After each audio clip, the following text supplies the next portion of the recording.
Portugal mengalami perkembangan yang pesat di babak perempat final dengan gaya bermain mereka yang tidak lagi tergantung kepada Ronaldo, tapi bekerja sama secara tim, dan itu diperlihatkan dengan sangat baik dan sangat kompak, dan itu yang menjadi kekuatan Portugal belakangan dari babak 16 besar kemudian perempat final. Sementara Prancis, saya akan mengutip ucapan pelatih Jerman Joachim Löw bagaimana Prancis bermain dengan sulit ditebak. Pergerakan mereka sangat membingungkan lawan untuk mengatur strategi apa, anti strategi untuk mengantisipasi serangan Prancis. Jadi saya pikir kedua tim mengalami puncak permainan menuju final dengan sangat baik.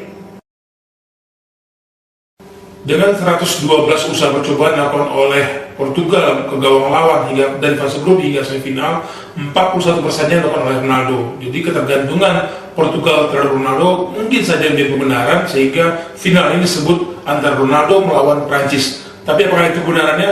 Menurut saya tidak bisa ditelan mentah-mentah, karena kita lihat perubahan gaya bermain Portugal dari 16 besar, perempat final hingga semifinal menunjukkan bahwa Ronaldo mau bermain lebih ke bawah, mau melepaskan bola tidak sebanyak sebelum-sebelumnya, dan meskipun saya masih melihat setiap bola-bola mati atau usaha yang ancaman ke gawang selalu Ronaldo mengambil alih. Kejutan, ya, saya menanti kejutan apa yang terjadi di final ini.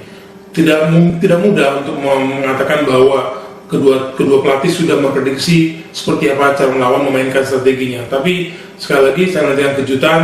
Ada saja pemain-pemain yang muncul menjadi penentu. Di Portugal pasti kita akan menyorot bagaimana Ronaldo, Nani atau Pepe yang kembali bermain menjadi jangkar di pertahanan. Kemudian di Perancis kita jelas menunggu Griezmann apakah bisa menyamai rekor Michel Platini yang kita 9 gol dalam satu turnamen, karena dia hanya butuh 3 lagi.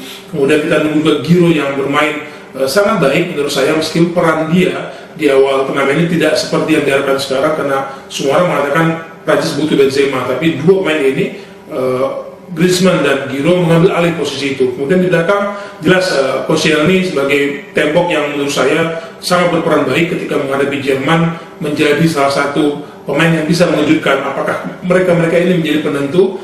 Kita menunggu sama-sama. Saya berharap kedua tim memainkan strategi menyerang sejak awal seperti yang mereka perlihatkan di semifinal, dan terbukti hasilnya bagus. Portugal mengalahkan Wales dan Prancis bisa mengatasi Jerman yang disebut sebagai duel final idaman sebenarnya. Jadi saya harap kedua tim bermain terbuka, menyerang, dan memang itu yang terbaik ketika kedua tim mempunyai kemampuan untuk itu. Apakah Prancis bisa mengikuti Spanyol dan Italia yang sukses menjadi tuan rumah maupun menjadi juara di turnamen ini? Saya pikir peluang itu ada lebih terbuka bagi Prancis dengan keunggulan 1, mungkin skor 2-1.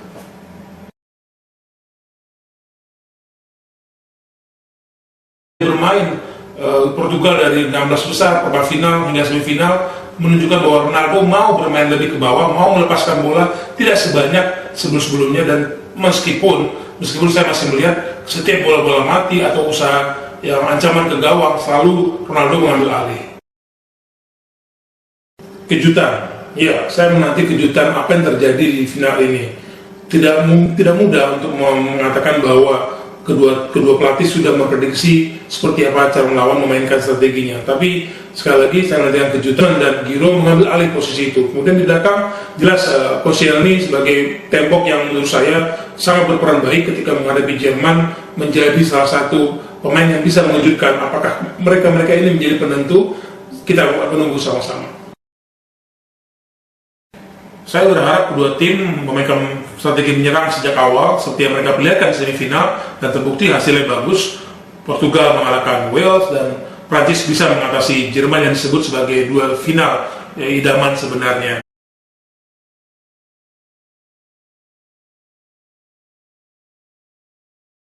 Portugal mengalami perkembangan yang pesat di babak perempat final dengan gaya bermain mereka yang tidak lagi tergantung kepada Ronaldo, tapi bekerja sama secara tim, dan itu diperlihatkan dengan sangat baik dan sangat kompak, dan itu yang menjadi kekuatan Portugal belakangan dari babak 16 besar kemudian perempat final. Sementara Prancis, saya akan mengutip ucapan pelatih Jerman Joachim Löw bagaimana Prancis bermain dengan sulit ditebak. Pergerakan mereka sangat membingungkan lawan untuk mengatur strategi apa, anti strategi untuk mengantisipasi serangan Prancis. Jadi saya pikir kedua tim mengalami puncak permainan menuju final dengan sangat baik. Dengan 112 usaha percobaan dilakukan oleh Portugal ke gawang lawan hingga dari fase grup hingga semifinal, 41%-nya dilakukan oleh Ronaldo. Jadi ketergantungan Portugal terhadap Ronaldo mungkin saja menjadi kebenaran, sehingga final ini disebut antara Ronaldo melawan Prancis. Tapi apakah itu kebenarannya? Menurut saya tidak bisa ditelan mentah-mentah, karena kita lihat perubahan budaya dan ada saja pemain-pemain yang muncul mau menjadi penentu. Di Portugal pasti kita akan menyorot bagaimana Ronaldo, Nani atau Pepe kembali bermain menjadi jangkar di pertahanan. Kemudian di Prancis kita jelas menunggu Griezmann apakah bisa menyamai rekor Michel Platini yang kita 9 gol dalam satu turnamen, karena dia hanya butuh 3 lagi.